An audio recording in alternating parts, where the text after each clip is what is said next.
Okay, so at work around this time, elections, speeches, and all that going on, water cooler talk is usually politics.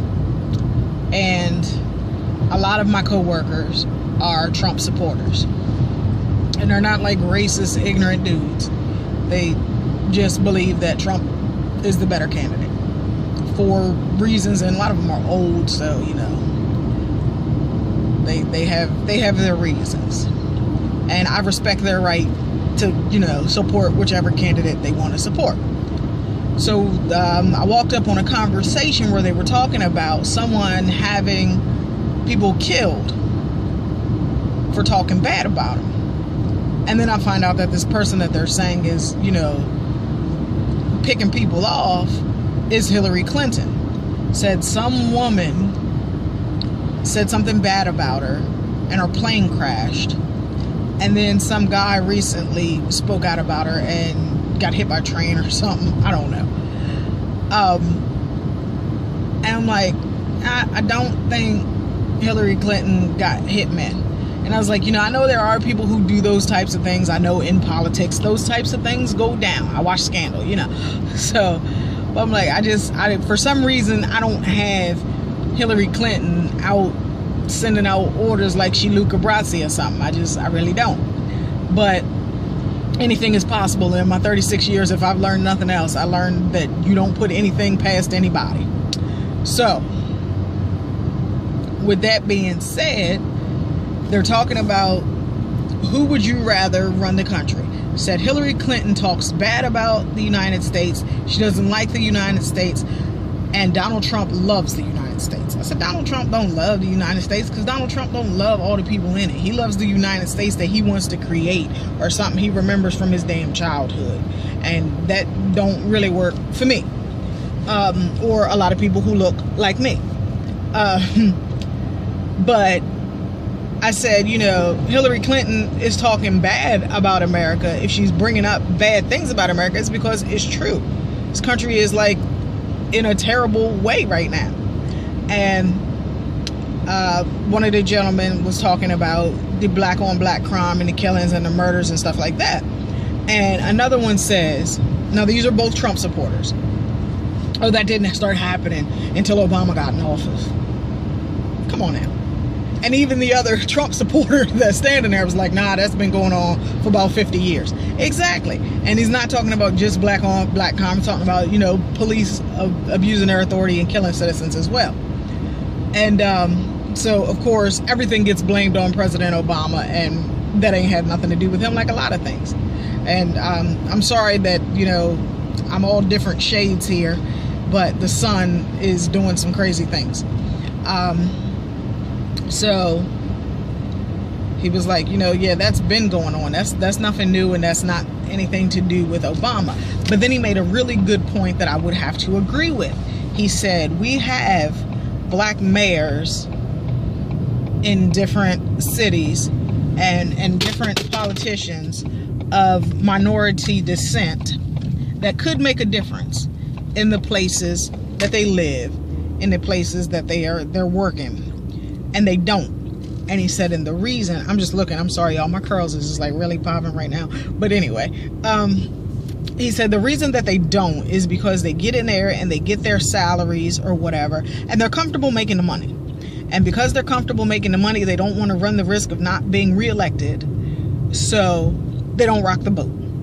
So instead of getting into office and implementing plans and programs and laws and things that could affect change, they get in and they talk a good game during their campaigning, and then once they're elected, they don't want to rock the boat and mess up this good thing that they got going, so they don't do what's best for the people. They do what's best for their pockets. And that I agree with, and I believe that of all politicians from the highest office down.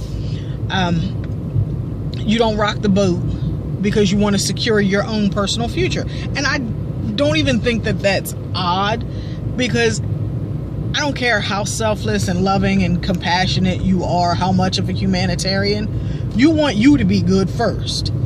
And so taking care of yourself and taking care of home is not the craziest idea anyone's ever had. The problem is that when you take office as a public official, you've sworn to take care of your constituents, not just yourself and your family.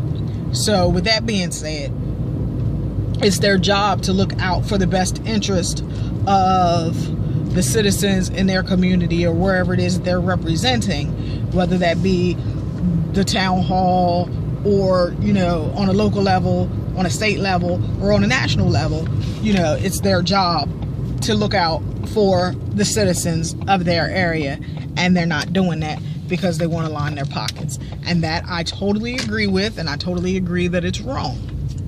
We also talked about limitations, about how the Senate and all of them need to have an 8-year term like the president. They need to have to come up for re-election because they're sitting back there, and a lot of them were like, yeah, well, we're going to do this and we're going to do that because when Obama's out of office, we'll still be here. And that's not good, because that is the mentality that a lot of them have, and they should not even be afforded that type of comfort to do any old type of mess that they want to do. Now, I will admit that I am not like a staunch Hillary Clinton supporter. I am voting for Hillary Clinton. I loved Bill Clinton in office. I did. I don't care about the whole Monica Lewinsky thing. You know, that's some personal marital stuff. It's wrong to cheat, but that has no bearing on how you run the country. It has a bearing on what goes on between you and your wife, and that should be between you and your wife. So now I admit I don't know how all this stuff goes, and I don't know what needs to be done, so I need to read up on some more. But the releasing of the income tax, I'm told that it's not mandatory in order to be president. You don't have to release your personal income tax information. I thought since everybody did, it wasn't because they were volunteering it that they had to. But they said they don't. Now, they're worried about the 30,000 or whatever emails that Hillary Clinton has. I want to know what's in the emails. I want to know what's in the emails, because not because I feel like we should get to read her emails, little turtle, but because I feel like, I almost ran over a turtle. I'm sorry. I don't want to kill anything. I feel like if you're going to be president, you're going to be in an office where you have to be transparent. And if you're not, then to me that means that there's something that you want to hide. There's something that you have to hide, which means that you probably shouldn't be president anyway. That is the way I feel about the taxes and Donald Trump, because I really believe that there's a lot of criminal activity going on there and a lot of hoes in the IRS. And, you know, if you're a criminal, if you're breaking the law, you should not be allowed to be president. So if your tax evasion is a crime, how are you going to be president without releasing your income tax returns? I personally think he should. That is my reason for it. But if it's not mandatory, then he does have the right to refuse. Still think it's something cruddy, and I think it's something that he's hiding, but he does have that right. Now, with these emails, I don't know if, I mean, I would assume legally if she had to turn them over, then she would have. So I'm assuming there is some loophole where she doesn't have to. And the same rules apply to Hillary Clinton as to Donald Trump. If it was nothing and it was no big deal, and it wasn't you and Bill like having cyber sex, then why are you so concerned with not releasing the emails? He should release his income taxes. She should release the emails, because you're going into a job where transparency is going to be expected. Might as well start off that way.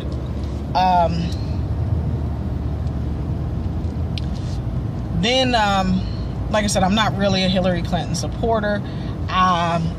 In 2012, when Hillary Clinton ran to be the Democratic candidate against President Obama, I did not think she was the best candidate. I didn't think she was qualified to be president, because you don't just get to be president because you were first lady.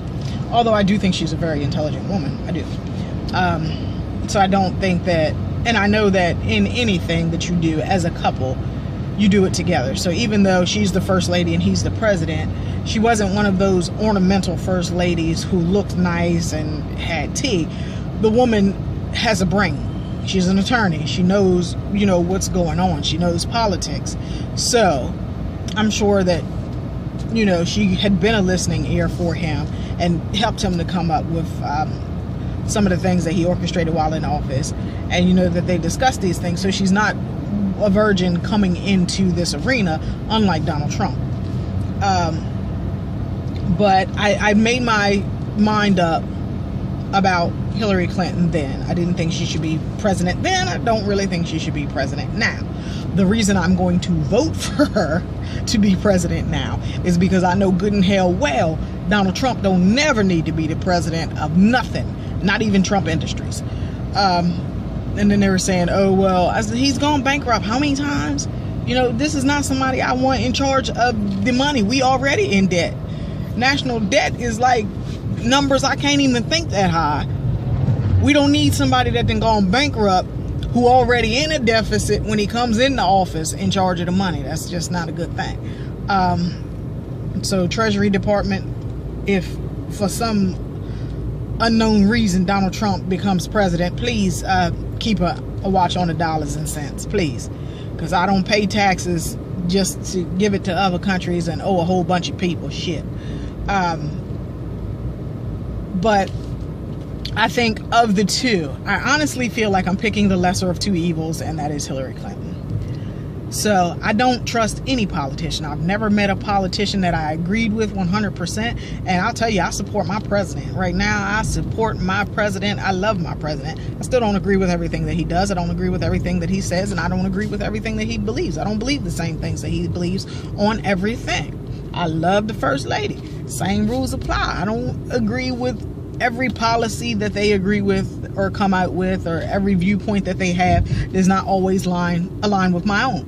I am a supporter of the Second Amendment. I believe that legitimate United States citizens have the right to bear arms, because our right to bear arms is not to shoot each other, is not to rob and kill. It's to be able to defend ourselves when the government and the police get out of hand. Now, I don't know what nobody else thinks, but I think we're about there now. The government and the police are out of control. And because of that, we need to have our right to bear arms. If we're supposed to be a country who upholds this Constitution, if the foundation of this country is the Constitution, then we need to uphold it. And with that being said, I know that the Constitution says I'm only 3/5 of a person. So it ain't all right, because I am a whole person. But I think there are things in the Constitution that, you know, I mean, it was of the time. You had racist ass people in charge, so racist ass shit went in the Constitution.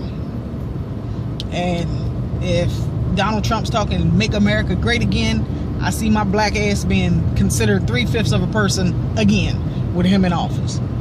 And I ain't for it. I told my co-workers, I said, Donald Trump get in office, I see us back in some type of Jim Crow within a year. I ain't for it. So that's why I'm voting for Hillary Clinton. But at the same time, Hillary Clinton and the pro-choice, pro-life argument that's done to death, this transgender stuff, grown-ass men going in the bathroom with little girls, I'm not for that. Because, okay, if you've had a complete sex change, okay, if you're saying today I feel like Susie, hell no, that's not cool. And it's so crazy because one of the guys on my job that is a Trump supporter wears a skirt to work and says he feels like a woman. I don't think Trump supports that. I think you guys will be just as ostracized as minorities in this country. Trump don't like gays. I don't even know what to call the transgender community, because to me it's confusion. And that's not, you know, bashing or slandering. That's just how I feel. The shit don't make no sense to me. But if you're supporting Trump, you should want to support somebody whose ideals are aligned with your life. Now, I realize that, just like I said, you're not going to agree 100% on everything. But I think that if you're going, as a man, planning to live your life as a woman, that's going to be a big deal. So Hillary Clinton and the Democratic Party are all for you guys being who you are and doing what you do and going in the bathroom that you shouldn't be in. But if that's the way you want to live your life, then I would think that that would be the candidate that you would want to support, because Donald Trump probably not going to be cool with a dude coming up to him with 5 o'clock shadow and a dress. I'm just saying. My opinion. I don't know Donald Trump personally. I don't know what he gets into. I don't know who his friends are. I just know that it hasn't been something that he has supported. So that kind of baffled me too. But I just think that, either way it goes, we're probably fucked. My personal political opinion is we're going to be fucked as a country. But I think, like I said, the lesser of two evils. I think if you have to pick, then Hillary Clinton is the smart choice. You got somebody who knows the office, who knows the lay of the land, who's been involved in politics, who's a lawyer, brilliant woman. Then you got Donald Trump. Donald Trump ain't a dummy. I'm not even going to say that. He say some ignorant bullshit, but he's not dumb, because he's a millionaire, billionaire, some shit. And he has made some bad decisions and some bad business calls, and he's gone bankrupt a couple times. But I will, concede to the fact that even though he was smart enough to get it back. Now, I'm not with this whole cookie cutter, politicians are perfect and their life is perfect. But I think if your wife a hooker and then did a couple of centerfolds, maybe she shouldn't be first lady. That's what I think. And when I say hooker, I don't mean an actual prostitute. I mean a hooker. Like, anybody can get it. And that's kind of how I feel about Melania, because look at who she's married to. Anybody could get it. She married to Donald Trump. Don't nobody in their right mind just be sitting home looking at Donald Trump with that comb over going, he fine. No, they see his bank account and that bitch is gorgeous. But I don't just see nobody sitting back on, I would really date Donald Trump. Nope, I don't. But it is what it is. So, and then Rudy Giuliani and all of them got something to say. Well, you know what? Y'all ain't perfect either. And then I was reading something online where he married his cousin. He told his second wife he was getting divorced in a press conference, so she had no idea they weren't happy, stuff like that. And it was just this guy's morals are all fucked, but he's co-signing on somebody else's marriage when you've been married a couple times and didn't get it right, never. And I think I don't like the Bushes. I don't like none of the Bushes, none of them.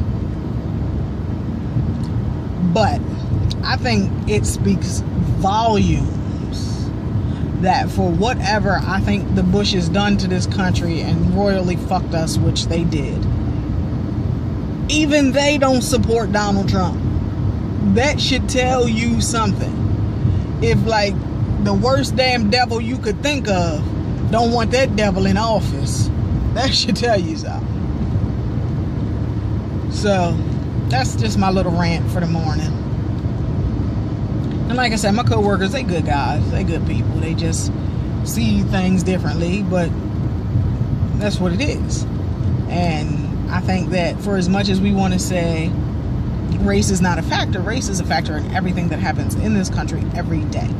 And the reason I say that is because we aren't equal. There is a severe gap in racial inequality. And because of that, we live different lives, and because of that, we look at things differently. So, if you are a white man in this country, you're freer to do what you want to do. You are. And so, being a black woman in this country, and seeing the many hardships that from here just everyday life that they wouldn't even understand or comprehend if faced with the same situations. They don't look at things the same way I do. So they were like, oh no, there won't be any Jim Crow with Donald Trump. Donald Trump ain't really a fan of black folk right now. And I was like, you can't keep pushing aside things that he says as, oh, he don't know what to say or he don't know when to shut up. No, he's speaking his truth. He's putting it out there, and that's what it is. And I said, and they, one of the guys says, oh, that stuff's edited and put together and what. I said that was not an edit. There was no edit when Donald Trump told his supporters to beat up people who came to his rallies and opposed him, and he would pay their bail if they were arrested. That was not an edit. He said that shit flat out, and he meant it flat out. And majority of the time, those who came to the rallies to oppose were black people. So you're telling racist hillbilly guys to beat up black people, and you'll pay their bail, and then you wonder why black people won't vote for you. Crazy.